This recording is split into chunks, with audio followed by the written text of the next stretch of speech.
حضرت سلمان فارسی رضی اللہ تعالیٰ عنہ کے اسلام لانے کا واقعہ بڑا ہی عجیب واقعہ ہے۔ کہاں فارس و ایران اور کہاں مدینہ منورہ، لیکن اللہ تعالیٰ نے آپ رضی اللہ تعالیٰ عنہ کو شرف صحابیت سے نوازنا تھا، تو اللہ تعالیٰ نے آپ کے لیے راہیں ہموار فرمائیں اور آپ حق کی تلاش کرتے کرتے مدینہ منورہ پہنچے اور نبی کریم صلی اللہ علیہ وآلہ وسلم کے ہاتھ پر اسلام قبول فرمایا۔ بسم اللہ الرحمن الرحیم۔ السلام علیکم۔ آج کی ویڈیو میں ہم آپ کو سلمان فارسی رضی اللہ تعالیٰ عنہ کے اسلام لانے کا مکمل واقعہ بتائیں گے اور آپ رضی اللہ تعالیٰ عنہ کی سیرت و حیات پر بھی روشنی ڈالیں گے۔ یہ ویڈیو آپ کے ایمان کو تازہ کر دے گی، لہٰذا ویڈیو کو آپ نے اسکپ نہیں کرنا اور آخر تک لازمی دیکھنا ہے۔ ناظرین، آپ کو بتاتے چلیں کہ سلمان فارسی رضی اللہ تعالیٰ عنہ کا مجوسی نام ماہبہ تھا۔ وہ ایران کے ایک موضع جیے کے رہنے والے تھے۔ بعض نے دام ہرمز لکھا ہے۔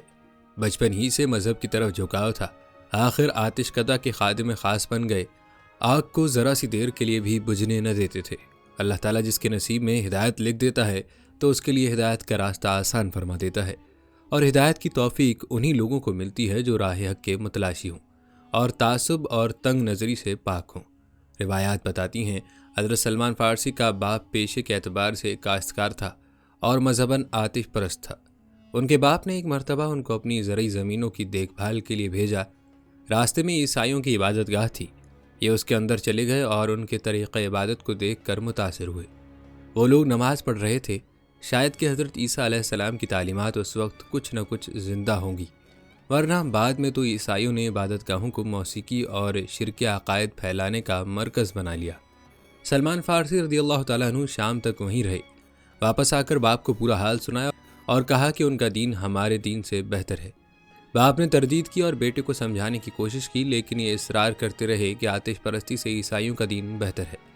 کہتے ہیں جب باپ کو خدشہ ہوا کہ یہ آبا و اجداد کا مذہب چھوڑ دیں گے تو اس نے ان کو گھر میں قید کر دیا۔ کسی طرح حضرت سلمان فارسی رضی اللہ تعالیٰ عنہ گھر سے فرار ہو کر ایک قافلے کے ساتھ شامل ہو کر وہاں چلے گئے جہاں عیسائیوں کے دین کا مرکز تھا۔ وہ عیسائیوں کے سب سے بڑے مذہبی پیشوا کے پاس رہنے لگے۔ حضرت سلمان فارسی رضی اللہ تعالیٰ عنہ فرماتے ہیں یہ شخص بددیانت اور دنیا پرست نکلا، لوگوں کو صدقہ و خیرات کی ترغیب دلاتا اور جو اموال صدقے کی مد میں آتے وہ خود رکھ لیتا اور مسکینوں کو کچھ نہ دیتا۔ اس کی موت کے بعد حضرت سلمان رضی اللہ تعالیٰ عنہ نے اس کے ماننے والوں کو اس کی حقیقت بتائی اور اس کے گھر میں رکھے ہوئے سونے چاندی سے بھرے ہوئے 7 مٹکے دکھائے تو وہ لوگ بڑے برہم ہوئے اور ان کے دل سے اس پادری کی وہ وقت نکل گئی۔ انہوں نے اس کو دفن بھی نہ کیا بلکہ اس کی لاش کو سولی پر چڑھا دیا اور پتھر مار مار کر چورا کر دیا۔ اس کے بعد دوسرا پادری اس منصب پر فائز ہوا۔ حضرت سلمان رضی اللہ تعالیٰ عنہ فرماتے ہیں یہ دوسرا شخص اس پہلے شخص سے بہت افضل تھا اور دنیا سے بے رغبت تھا۔ مجھے اس سے محبت ہو گئی اور ایک عرصے تک اس کے ساتھ گرجا میں رہا۔ موت کے وقت اس نے وصیت کی کہ اب تم فلاں شخص کے پاس چلے جاؤ، کیونکہ اس کے سوا حضرت عیسیٰ علیہ السلام کی تعلیمات پر عمل کرنے والا کوئی اور میرے علم میں نہیں ہے۔ جو اس شہر موصل میں رہتا تھا میں تلاش کرتا ہوا اس تک جا پہنچا۔ یہ شخص بھی عابد و زاہد تھا۔ میں اس کے ساتھ رہنے لگا۔ جب اس شخص کی وفات کا وقت آیا تو اس نے کسی اور کا پتہ بتا دیا جو شہر نصیبین میں رہتا تھا۔ حضرت سلمان فارسی اس کے پاس رہتے رہے، پھر اس کی بھی موت آ گئی اور وہ شہر اموریہ کے کسی عابد کا پتہ بتا گیا۔ حضرت سلمان فارسی رضی اللہ تعالیٰ عنہ اس کے پاس رہنے لگے اور کمانے کا مشغلہ بھی اختیار کر لیا اور کچھ مال بھی جمع ہو گیا۔ جب اس اموریہ والے پادری کو موت نے آ گھیرا تو حضرت سلمان فارسی رضی اللہ تعالیٰ عنہ نے اس سے دریافت کیا اب بتائیے میں آپ کے بعد کہاں جاؤں؟ اس پادری نے آپ رضی اللہ تعالیٰ عنہ سے کہا میرے بیٹے اب میں اس دنیا سے رخصت ہوتا ہوں۔ اب نبی آخر الزمان کے ظہور کا وقت قریب آ پہنچا ہے جو صحرائے عرب سے اٹھ کر دین حنیف کو زندہ کرے گا اور اس زمین کی طرف ہجرت کرے گا جہاں کھجوروں کی کثرت ہوگی، اس کے دونوں شانوں کے درمیان مہر نبوت ہوگی۔ وہ ہدیہ قبول کرے گا لیکن صدقے کو اپنے لیے حرام سمجھے گا۔ تم جب اس نبی پاک کا زمانہ پاؤ تو اس کی خدمت میں ضرور حاضر ہونا۔ اس مرد درویش کے انتقال کے بعد حضرت سلمان اسی جستجو میں رہنے لگے کہ کوئی قافلہ حجاز کی طرف جا رہا ہو تو اس میں شامل ہو جائیں۔ آپ کی جستجو رنگ لائی اور قبیلہ بنو کلب کا ایک قافلہ اموریہ سے گزرا۔ آپ اس قافلے میں شامل ہو گئے، لیکن راستے میں قافلے والوں کی نیت خراب ہو گئی اور جب یہ قافلہ وادی قرا پہنچا تو انہوں نے حضرت سلمان رضی اللہ تعالیٰ عنہ کو یہودیوں کے ہاتھ فروخت کر دیا۔ آپ نے اس کو اپنی قسمت سمجھ لیا، لیکن اس کے باوجود تلاش حق کی جو چنگاری آپ کے سینے میں روشن تھی وہ موجود رہی۔ ایک دن اس یہودی کا ایک رشتہ دار جو یثرب مدینہ کا رہنے والا تھا وہ اس سے ملنے آیا۔ اس کو ایک غلام کی ضرورت تھی۔ اس نے حضرت سلمان رضی اللہ تعالیٰ عنہ کے مالک سے انہیں خرید لیا اور یثرب لے آیا۔ یہاں جب آپ رضی اللہ تعالیٰ عنہ نے کھجور کے درختوں کے جھنڈ دیکھے تو آپ سمجھ گئے کہ اب تلاش ختم ہونے والی ہے۔ روایات بتاتی ہیں کہ ایک دن سلمان فارسی رضی اللہ تعالیٰ عنہ ایک درخت پر چڑھے کام کر رہے تھے کہ ایک یہودی شہر سے بھاگتا ہوا آیا اور کہنے لگا، خدا بنو قیلہ کو غارت کریے۔ سب کے سب قبا میں ایک شخص کے پاس جا رہے ہیں جو مکے سے آیا ہے اور خود کو نبی کہتا ہے۔ یہ سنتے ہی حضرت سلمان بدحواس ہو کر درخت سے اتر گئے اور اس شخص سے کہنے لگے کہ کیا کہا تم نے؟ ذرا پھر سے تو کہنا۔ ان کا آقا بہت غصہ ہوا اور ان کو ایک تھپڑ مار کر کہا کہ تم جا کر اپنا کام کرو۔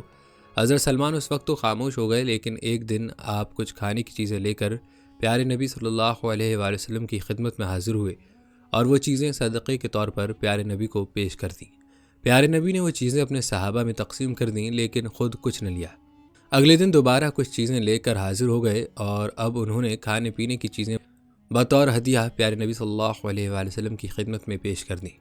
پیارے نبی نے خود بھی وہ چیزیں کھائیں اور صحابہ میں بھی تقسیم کر دیں۔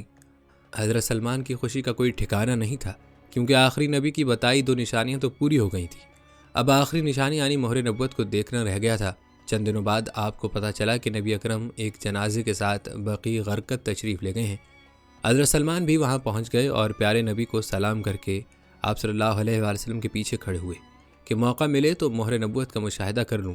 پیارے نبی نے آپ کی کیفیت کو بھانپ لیا اور اپنی پشت سے کپڑا سرکا دیا۔ حضرت سلمان فارسی نے کانپتے ہونٹوں سے مہر نبوت کو بوسہ دیا اور کلمہ پڑھ کر دائرہ اسلام میں داخل ہو گئے۔ ناظرین، ہم پہلے بھی ذکر کر چکے ہیں کہ جب ہدایت کسی کے مقدر میں لکھ دی جاتی ہے تو اللہ تعالیٰ اس کے لیے راہیں بھی ہموار فرما دیتا ہے۔ ناظرین، یوں حضرت سلمان فارسی رضی اللہ تعالیٰ عنہ کی تلاش مکمل ہوئی اور آپ رضی اللہ تعالیٰ عنہ نے اسلام قبول کر لیا، لیکن یہودی کی غلامی سے آزادی کا مسئلہ باقی تھا۔ اس نے کہا کہ تمہاری آزادی کے لیے یہ شرط ہے کہ تم 300 کھجوروں کے پودے لگاؤ۔ جب وہ تمام درخت پھل دے دیں اور تم 40 اوقیہ یعنی تقریباً 7.25 سیر سونا ادا کر دو تو تمہیں غلامی سے چھٹکارا مل سکتا ہے۔ روایات میں آتا ہے کہ نبی کریم صلی اللہ علیہ وآلہ وسلم نے اس باغ میں جا کر اپنے مبارک ہاتھوں سے 300 پودے لگا دیے اور پھر یہ معجزہ ہوا کہ سارے درختوں نے اسی سال پھل دے دیا، جبکہ کھجور کے پودے میں 5 سال میں پھل آتا ہے۔ اور رحمت عالم صلی اللہ علیہ وآلہ وسلم کے پاس انڈے کے برابر کہیں سے سونا آ گیا۔ آپ صلی اللہ علیہ وآلہ وسلم نے حضرت سلمان فارسی رضی اللہ تعالیٰ عنہ کو بلا کر فرمایا، یہ لے جاؤ اور تمہارے ذمے جو سونا واجب الادا ہے وہ ادا کر دو۔ حضرت سلمان رضی اللہ تعالیٰ عنہ نے عرض کیا، یا رسول اللہ صلی اللہ علیہ وآلہ وسلم، اتنے تھوڑے سے سونے میں 40 اوقیہ کا وزن کیسے پورا ہوگا؟ آپ صلی اللہ علیہ وآلہ وسلم نے فرمایا، یقین رکھو اللہ تعالیٰ تمہیں اسی سے سبکدوش فرما دے گا۔ چنانچہ ایسا ہی ہوا۔ جب اس یہودی نے سونے کی اس ڈلی کو تولا تو پورا وزن نکلا اور ان کو آزادی مل گئی۔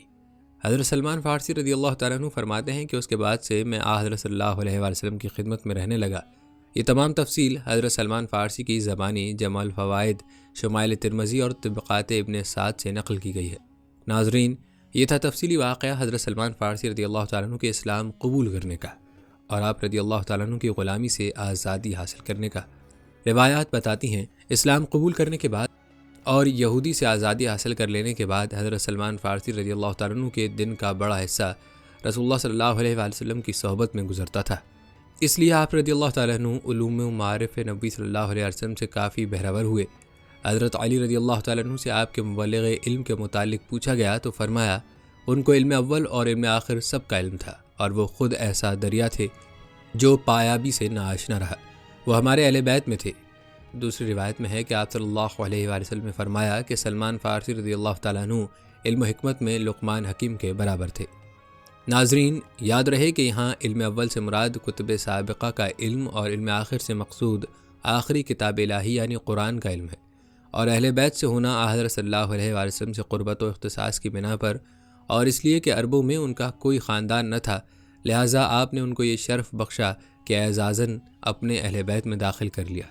ناظرین، سلمان فارسی رضی اللہ تعالیٰ عنہ چونکہ وہ اسلام سے قبل عرصے تک نصرانی رہ چکے تھے، اس لیے عیسائی مذہب کے متعلق کافی معلومات رکھتے تھے۔ حضرت ابو ہریرہ رضی اللہ تعالیٰ عنہ فرماتے تھے کہ سلمان 2 کتابوں کا علم رکھتے ہیں، کلام اللہ اور انجیل۔ کہتے ہیں آپ رضی اللہ تعالیٰ عنہ نے مذہب عیسوی کے مسائل محض پادریوں کی زبانی نہیں سنے تھے، بلکہ خود انجیل کا مطالعہ کیا تھا۔ چنانچہ ایک مرتبہ حضرت صلی اللہ علیہ وآلہ وسلم سے عرض کیا کہ میں نے تورات میں دیکھا ہے کہ کھانے کے بعد وضو کرنے سے برکت ہوتی ہے۔ ناظرین، حضرت معاذ بن جبل رضی اللہ تعالیٰ عنہ جو خود بھی بہت بڑے عالم اور صاحب کمال صحابی تھے، ان کے کمال علم کے معترف تھے۔ چنانچہ ایک مرتبہ اپنے ایک شاگرد سے کہا کہ 4 آدمیوں سے علم حاصل کرنا، ان میں ایک سلمان رضی اللہ تعالیٰ عنہ کا نام بھی تھا۔ ایک موقع پر خود زبان نبوت نے ان کے علم و فضل کی ان الفاظ میں تصدیق کی ہے کہ سلمان رضی اللہ تعالیٰ عنہ علم سے لبریز ہیں۔ ناظرین، روایات بتاتی ہیں کہ اگرچہ حضرت سلمان رضی اللہ تعالیٰ عنہ کا علم بہت وسیع تھا، اس کے باوجود حدیث بیان کرنے میں بہت محتاط تھے، اس لیے ان کی مرویات کی تعداد 60 سے متجاوز نہ ہو سکی۔ حضرت حذیفہ رضی اللہ تعالیٰ عنہ مدائن میں لوگوں سے بعض ایسی باتیں بیان کرتے تھے جو حضرت صلی اللہ علیہ وآلہ وسلم نے غصے کی حالت میں کسی کے متعلق فرمائی تھی۔ لوگ ان کی تصدیق کے لیے حضرت سلمان رضی اللہ تعالیٰ عنہ کے پاس آئے۔ آپ نے صرف اس قدر جواب دیا کہ حذیفہ رضی اللہ تعالیٰ عنہ زیادہ بہتر جانتے ہیں۔ لوگوں نے حضرت حذیفہ رضی اللہ تعالیٰ عنہ سے آ کر کہا کہ ہم نے آپ کی بیان کردہ حدیث حضرت سلمان رضی اللہ تعالیٰ عنہ کو سنائی، وہ نہ اس کی تصدیق کرتے ہیں اور نہ تردید۔ حضرت حذیفہ رضی اللہ تعالیٰ عنہ نے سلمان رضی اللہ تعالیٰ عنہ سے کہا کہ جو کچھ تم نے حضرت صلی اللہ علیہ وآلہ وسلم سے سنا ہے اس کی تصدیق کیوں نہیں کرتے؟ فرمایا، بعض اوقات حضرت صلی اللہ علیہ وآلہ وسلم لوگوں کو کچھ غصے میں کہہ دیتے تھے اور بعض اوقات خوش ہو کر کچھ فرما دیتے تھے۔ معلوم ہوتا ہے کہ تم ان باتوں کو بیان کر کے کسی کو کسی کا دوست اور کسی کو کسی کا دشمن بنا دو گے۔ کیا تمہیں معلوم نہیں ہے کہ حضرت صلی اللہ علیہ وآلہ وسلم فرمایا کرتے تھے کہ خدا بندہ غصے کی حالت میں اگر کسی کے متعلق کوئی برا کلمہ نکل جائے تو اس کو اس کے حق میں خیر کر دینا؟ پھر ان سے کہا، تم اس قسم کی باتوں سے باز آؤ، نہیں تو میں عمر رضی اللہ تعالیٰ عنہ کو آگاہ کر دوں گا۔ ناظرین، آپ کو بتاتے چلیں کہ حضرت سلمان فارسی رضی اللہ تعالیٰ عنہ صحابہ کرام رضی اللہ تعالیٰ عنہ اجمعین کے اس مخصوص زمرے میں تھے جس کو بارگاہ نبی صلی اللہ علیہ وآلہ وسلم میں خاص تقرب حاصل تھا۔ مخصوص صحابہ کرام رضی اللہ تعالیٰ عنہ اجمعین کے علاوہ کم لوگ ایسے تھے جو بارگاہ نبوت صلی اللہ علیہ وآلہ وسلم کی پذیرائی میں حضرت سلمان فارسی رضی اللہ تعالیٰ عنہ کی ہمسری کر سکتے تھے۔ ابھی آپ نے حضرت علی رضی اللہ تعالیٰ عنہ کی جو روایت سنی کہ آپ اہل بیت سے ہیں، اس حوالے سے مشہور واقعہ بھی ہے کہ غزوہ خندق کے موقع پر جب مہاجرین اور انصار علیحدہ علیحدہ جمع ہوئے تو مہاجرین کہتے تھے کہ سلمان رضی اللہ تعالیٰ عنہ ہمارے زمرے میں ہیں، انصار کہتے تھے کہ ہماری جماعت میں ہیں۔ تو حضرت صلی اللہ علیہ وآلہ وسلم نے فرمایا کہ سلمان رضی اللہ تعالیٰ عنہ ہمارے اہل بیت میں ہیں، اور اسی روایت کی بنیاد پر آپ رضی اللہ تعالیٰ عنہ کو اہل بیت میں شمار کیا جاتا ہے۔ ام المؤمنین حضرت عائشہ صدیقہ رضی اللہ تعالیٰ عنہ فرماتی ہیں کہ سلمان رضی اللہ تعالیٰ عنہ کی شب کی تنہائی کی صحبت حضرت صلی اللہ علیہ وآلہ وسلم کے پاس اتنی لمبی ہوتی تھی کہ ہم لوگوں یعنی ازواج رضی اللہ تعالیٰ عنہ کو خطرہ پیدا ہو گیا تھا کہ کہیں ہماری باری کی رات بھی اس نشست میں نہ گزر جائے۔ اسی طرح انس بن مالک رضی اللہ تعالیٰ عنہ روایت کرتے ہیں کہ حضرت صلی اللہ علیہ وآلہ وسلم فرماتے تھے کہ جنت 3 آدمیوں کی مشتاق ہے، علی، عمار اور سلمان۔ ناظرین، سلمان فارسی رضی اللہ تعالیٰ عنہ کے قرب کی آخری مثال یہ ہے کہ ایک موقع پر حضرت صلی اللہ علیہ وآلہ وسلم حضرت صدیق اکبر رضی اللہ تعالیٰ عنہ جیسے فدائی اسلام اور جلیل القدر صحابی سے حضرت سلمان رضی اللہ تعالیٰ عنہ اور ان کے رفقا کے بارے میں رنجیدہ ہو گئے۔ اس کا واقعہ یہ ہے کہ ایک مرتبہ ابو سفیان چند آدمیوں کے ساتھ حضرت صہیب، بلال اور سلمان رضی اللہ تعالیٰ عنہ کے پاس سے گزرے۔ ان تینوں بزرگوں نے کہا کہ خدا کی کوئی تلوار خدا کے دشمن یعنی ابو سفیان کی گردن پر نہیں پڑی۔ حضرت ابو بکر رضی اللہ تعالیٰ عنہ نے فرمایا کہ تم لوگ سردار قریش کی شان میں ایسا کلمہ زبان سے نکالتے ہو، اور حضرت صلی اللہ علیہ وآلہ وسلم سے آ کر بیان کیا۔ آپ صلی اللہ علیہ وآلہ وسلم نے فرمایا کہ شاید تم نے ان لوگوں کو ناراض کر دیا، اگر تم نے ان لوگوں کو ناراض کیا تو گویا خدا کو ناراض کیا۔ حضرت ابو بکر رضی اللہ تعالیٰ عنہ بہت نادم ہوئے اور آ کر ان بزرگوں سے معذرت کی۔ ناظرین، سلمان فارسی رضی اللہ تعالیٰ عنہ کے بے شمار فضائل و مناقب ہیں۔ حضرت انس بن مالک رضی اللہ تعالیٰ عنہ روایت کرتے ہیں کہ حضرت صلی اللہ علیہ وآلہ وسلم فرماتے تھے کہ جنت 3 آدمیوں کی مشتاق ہے، علی رضی اللہ تعالیٰ عنہ، عمار رضی اللہ تعالیٰ عنہ اور سلمان فارسی رضی اللہ تعالیٰ عنہ کی۔ کہتے ہیں حضرت سلمان فارسی رضی اللہ تعالیٰ عنہ میں مذہبی جذبے کی شدت فطری تھی۔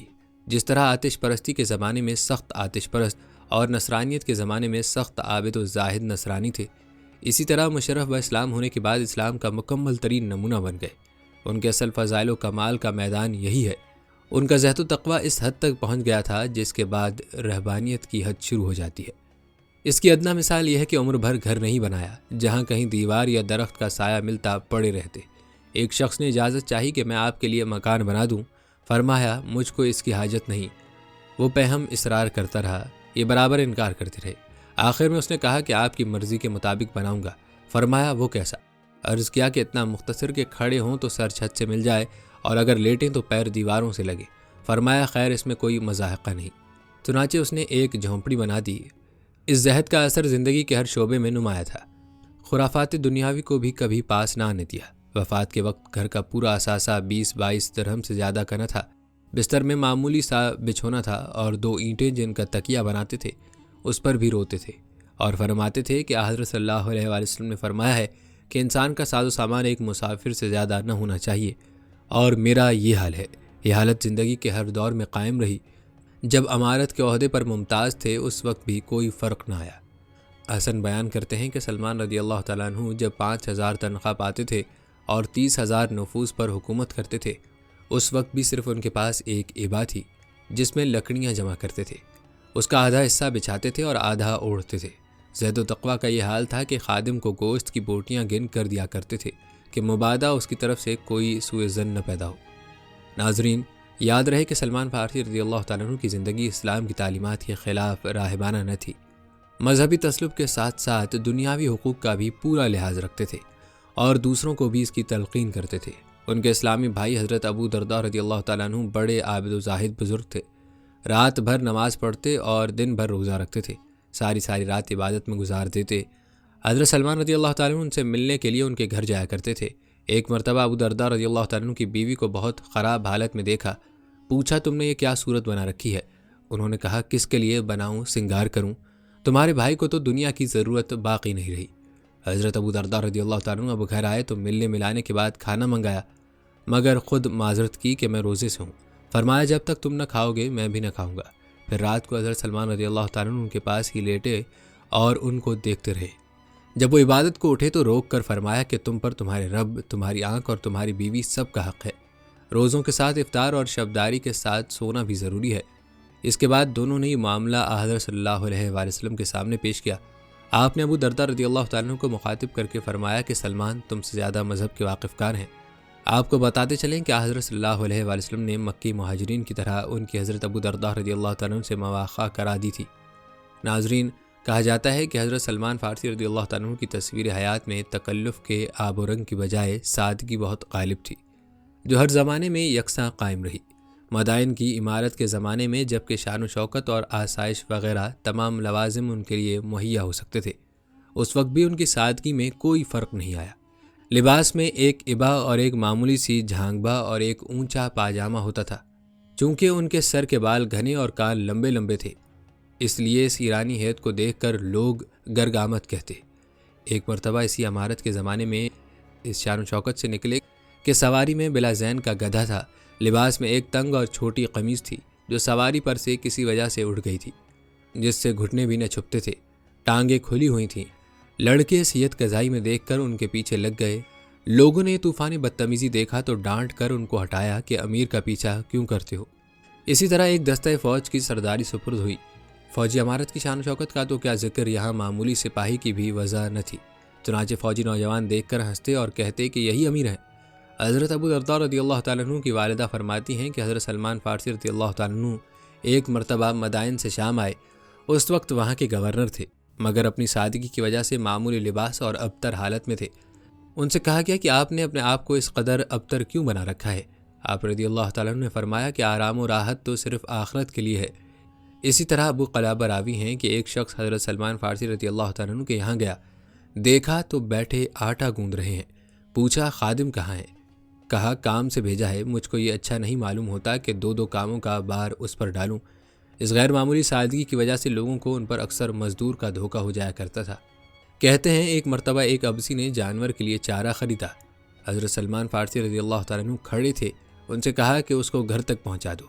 وہ اٹھا کر لے چلے۔ راستے میں لوگوں نے دیکھا تو کہنے لگے لائیے ہم پہنچا دیں۔ یہ حال دیکھ کر ابسی نے پوچھا یہ کون ہے؟ لوگوں نے کہا حضرت صلی اللہ علیہ وآلہ وسلم کے صحابی ہیں۔ وہ سن کر بہت نادم ہوا اور کہا کہ آپ تکلیف نہ کیجیے۔ آپ نے فرمایا اس میں مجھے نیت کا ثواب ملتا ہے، اب میں اس بوجھ کو بغیر پہنچائے ہوئے نیچے نہیں رکھ سکتا۔ سبحان اللہ، کیسی شان تھی صحابہ کی۔ یہاں اگر ہم اپنا حال دیکھیں تو ہماری انا کا جو حال ہے وہ ہمارے سامنے ہے، لیکن صحابہ کی شان یہ تھی کہ انہوں نے اپنے نفس کو اس قدر ختم کر ڈالا تھا، اور یہی ان کی سادگی کی وجہ تھی۔ دوستوں آپ کو بتاتے چلیں کہ فیاضی اور انفاق فی سبیل اللہ بھی آپ کا نمایاں وصف تھا۔ جو کچھ آپ کو تنخواہ ملتی تھی وہ کل کی کل مستحقین میں تقسیم کر دیتے تھے اور خود چٹائی بن کر معاش پیدا کرتے تھے، اور چٹائی کی آمدنی کا بھی 1/3 اصل سرمایہ کے لیے رکھ لیتے تھے، 1/3 بال بچوں پر خرچ کرتے اور 1/3 خیرات کرتے تھے۔ کہا جاتا ہے کہ آپ رضی اللہ تعالیٰ عنہ ارباب علم کے بڑے قدردان تھے۔ جب کوئی رقم ہاتھ آ جاتی تو حدیث نبی صلی اللہ علیہ وآلہ وسلم کے شائقین کو بلا کر کھلا دیتے تھے۔ ناظرین، جہاں تک سلمان فارسی رضی اللہ تعالیٰ عنہ کی غزوات میں شرکت کرنے کی بات ہے تو روایات یہ بتاتی ہیں کہ بدر اور احد کی لڑائیاں ان کی غلامی کے زمانے میں ختم ہو چکی تھی۔ آزادی کے بعد پہلا غزوہ خندق میں پیش آیا۔ اس میں انہوں نے اپنے حسن تدبیر سے پہلی دونوں لڑائیوں کی عدم شرکت کی تلافی کر دی۔ غزوہ خندق میں تمام عرب کا ٹڈی دل اس ارادے سے امنڈ آیا تھا کہ مسلمانوں کا کامل استحصال کر دے، اور حملہ خود مدینے پر تھا، جس کی کسی سمت نہ قلعہ تھا نہ فصیل تھی۔ مقابلہ بڑا سخت تھا۔ ایک طرف قبائل عرب کا عظیم الشان متحدہ لشکر تھا، دوسری طرف مٹھی بھر مسلمان تھے۔ حضرت صلی اللہ علیہ وآلہ وسلم نے عام مسلمانوں سے مشورہ کیا۔ سلمان فارسی رضی اللہ تعالیٰ عنہ چونکہ ایران کی صف آرائیاں دیکھے ہوئے تھے، اس لیے جنگی اصولوں سے اچھی طرح واقف تھے۔ انہوں نے مشورہ دیا کہ اس انبوہ کا کھلے میدان میں مقابلہ کرنا مناسب نہیں ہے، مدینے کے چاروں طرف خندقیں کھود کر شہر کو محفوظ کر دینا چاہیے۔ یہ تدبیر مسلمانوں کو بہت پسند آئی اور اس پر عمل کیا گیا۔ خندق کی کھدائی میں حضرت صلی اللہ علیہ وآلہ وسلم بنفس نفیس شریک تھے، اور مٹی ڈھوتے ڈھوتے شکم مبارک مٹی سے اڑ گیا تھا، اور رضیہ اشعار زبان پر جاری تھے۔ جنگ شروع ہوئی۔ عربوں کو اس طریقے جنگ سے واقفیت نہ تھی، وہ اس ارادے سے آئے تھے کہ مدینے کی اینٹ سے اینٹ بجا دیں گے، مگر یہاں آ کر دیکھا کہ ان کے اور مدینے کے بیچ میں خندق کی فصیل ہے۔ 21-22 دن تک مسلسل محاصرہ قائم رہا، مگر شہر تک پہنچنا ان کو نصیب نہ ہوا اور آخرکار ناکام لوٹ گئے۔ ناظرین، روایات بتاتی ہیں کہ غزوہ خندق کے علاوہ حضرت سلمان رضی اللہ تعالیٰ عنہ باقی تمام لڑائیوں میں بھی شریک رہے، اور غزوہ خندق کے بعد سے کوئی غزوہ ایسا نہیں ہوا جس میں شریک ہو کر داد شجاعت نہ دی ہو۔ روایات یہ بتاتی ہیں کہ حضرت صلی اللہ علیہ وآلہ وسلم کی وفات کے بعد عرصے تک حضرت سلمان رضی اللہ تعالیٰ عنہ مدینے میں رہے، اور غالباً عہد صدیقی کے آخر یا عہد فاروقی کی ابتدا میں انہوں نے عراق کی، اور ان کے اسلامی بھائی ابو درداء رضی اللہ تعالیٰ عنہ نے شام کی سکونت اختیار کر لی۔ یہاں اقامت کے بعد ابو درداء رضی اللہ تعالیٰ عنہ کو خدا نے مال و اولاد سے بہت نوازا، اور انہوں نے سلمان رضی اللہ تعالیٰ عنہ کو خط لکھا کہ تم سے چھٹنے کے بعد خدا نے مجھ کو مال و دولت اور اہل و عیال سے سرفراز کیا، اور ارض مقدس کی سکونت کا شرف حاصل ہوا۔ انہوں نے جواب دیا کہ یاد رکھو، مال و اولاد کی کثرت میں کوئی بھلائی نہیں ہے، بھلائی اس میں ہے کہ تمہارا حلم زیادہ ہو اور تمہارا علم تم کو نفع پہنچائے۔ محض ارض مقدس کا قیام کوئی فائدہ نہیں پہنچا سکتا جب تک تمہارا عمل اس قابل نہ ہو، اور عمل بھی اس طرح ہو کہ گویا خدا تم کو دیکھ رہا ہے اور تم اپنے کو مردہ سمجھو۔ ناظرین، روایات بتاتی ہیں کہ سلمان رضی اللہ تعالیٰ عنہ ایران کی فوج کشی میں مجاہدانہ شریک ہوئے، اور چونکہ خود ایرانی تھے اس لیے فتوحات میں بہت قیمتی امداد پہنچائی، مگر اصول اسلام کو ہمیشہ پیش نظر رکھا۔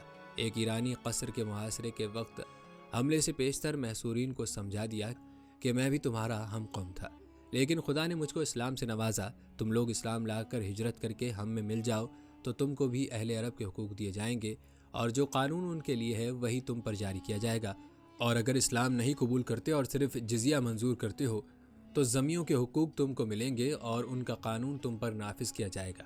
3 دن تک برابر تبلیغ کا فرض ادا کرتے رہے۔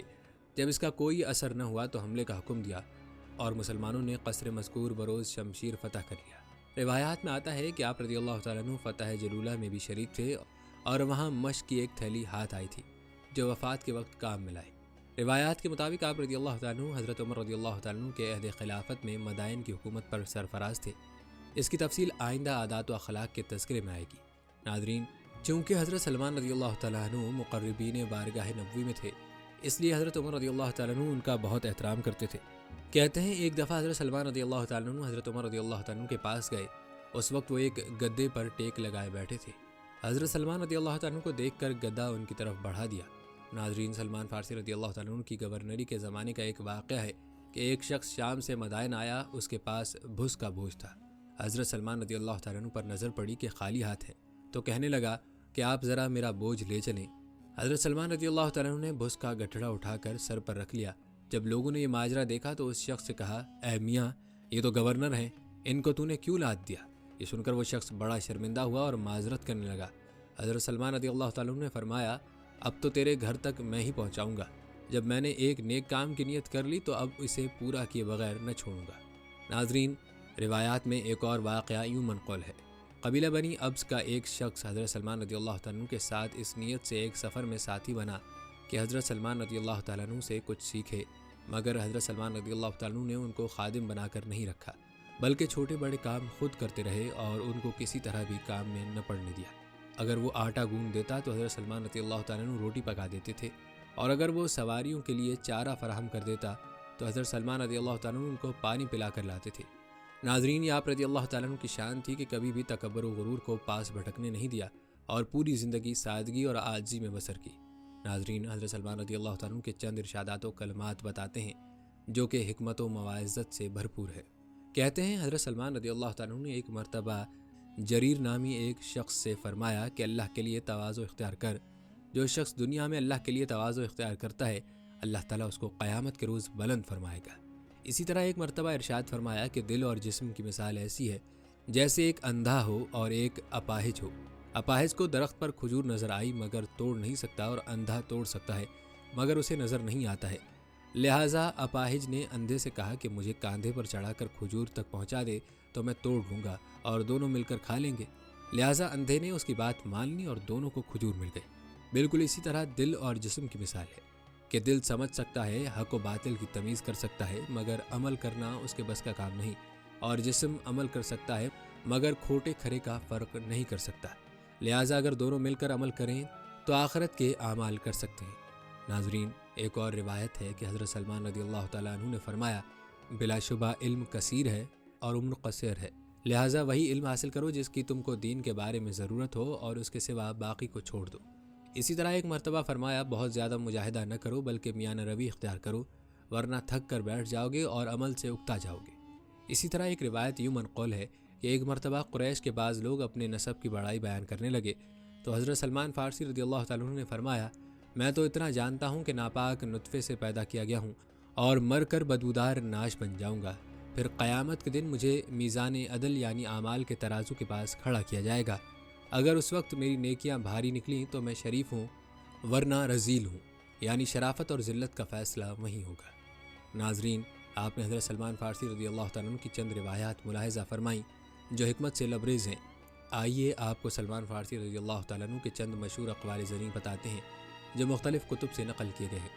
آپ فرماتے ہیں، تمہیں چاہیے کہ قبل اس کے جھگڑا ہو جائے کنارہ کشی اختیار کر لو۔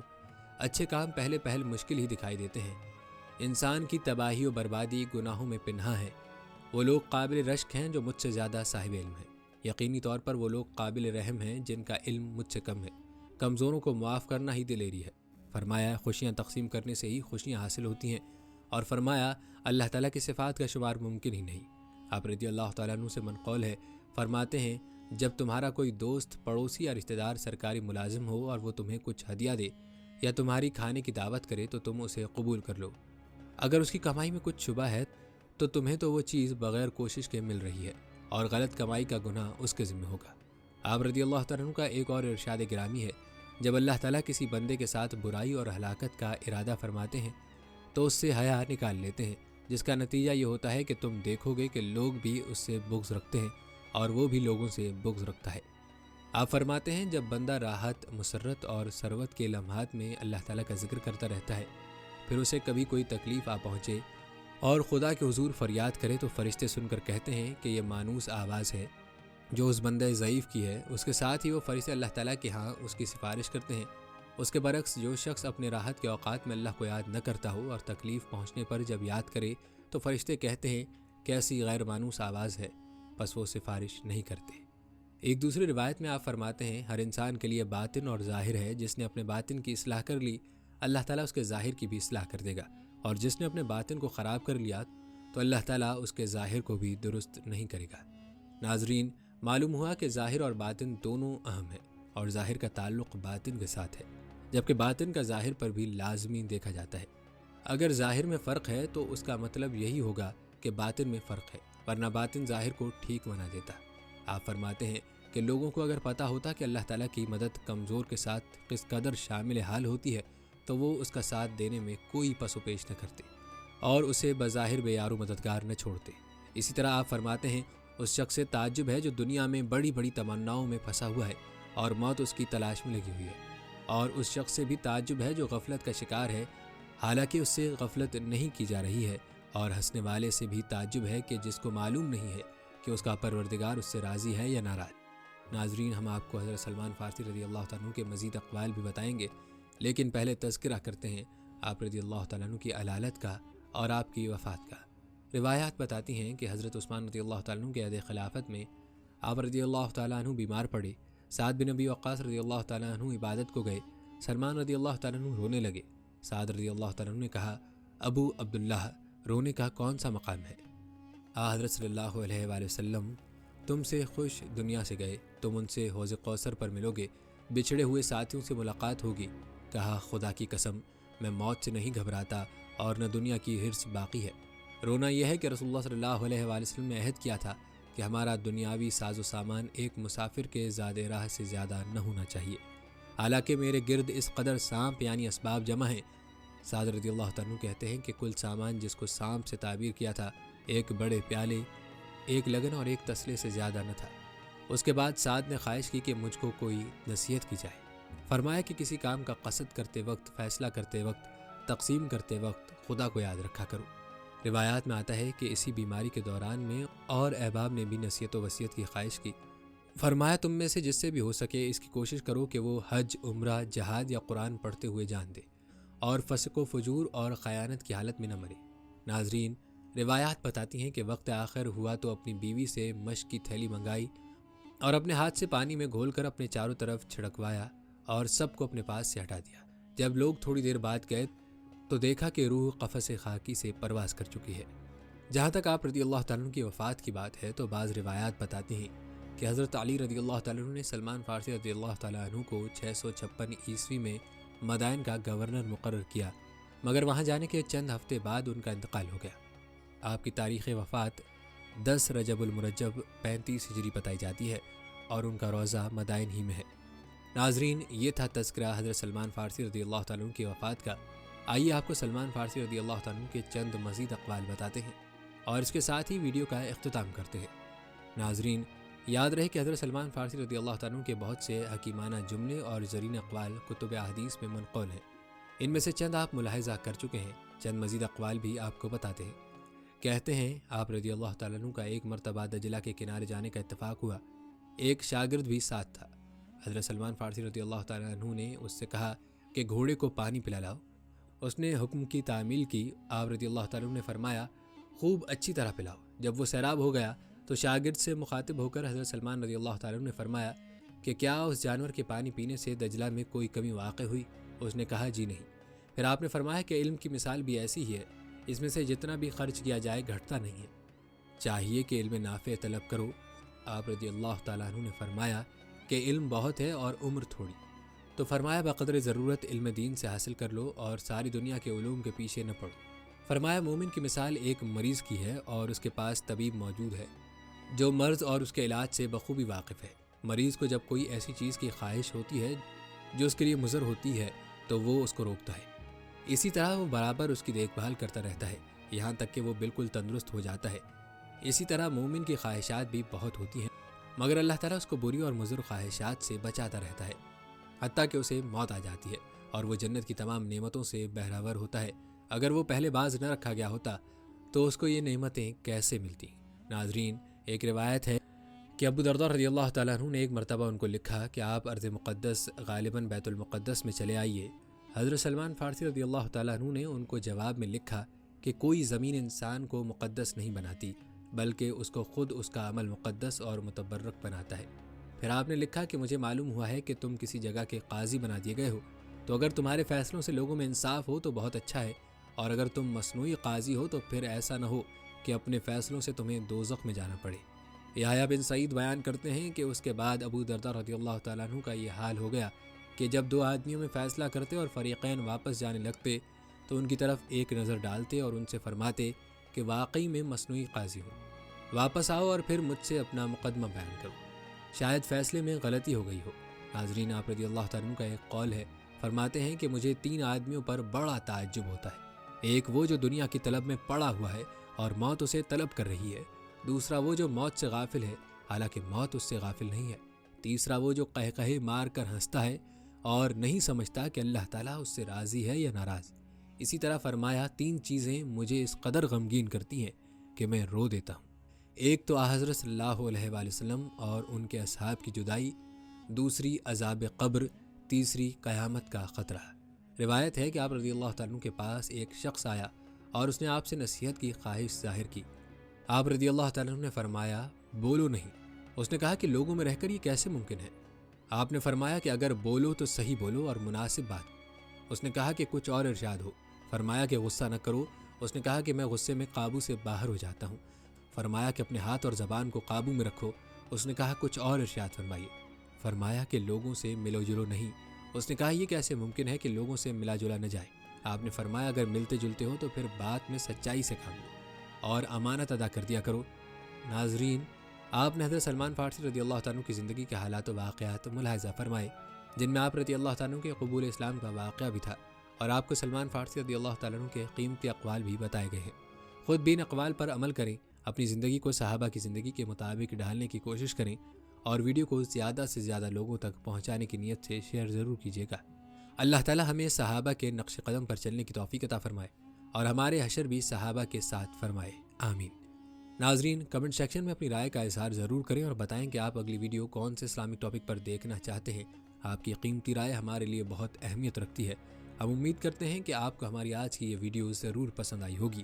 اگر آپ کو ہماری آج کی یہ ویڈیو پسند آئی ہے تو اس کو لائک کریں۔ آخر میں ان لوگوں سے ایک بار پھر درخواست ہے کہ ہمارے چینل کو سبسکرائب ضرور کر لیں جنہوں نے ابھی تک ہمارا چینل سبسکرائب نہیں کیا ہوا۔ سبسکرائب کے ساتھ لگے گھنٹی کے بٹن کو بھی ضرور کلک کریں تاکہ آپ کو ہماری آنے والی مزید ویڈیوز کا نوٹیفیکیشن بر وقت ملتا رہے۔ اللہ تعالیٰ آپ کو اپنی حفظ و امان میں رکھے، آمین۔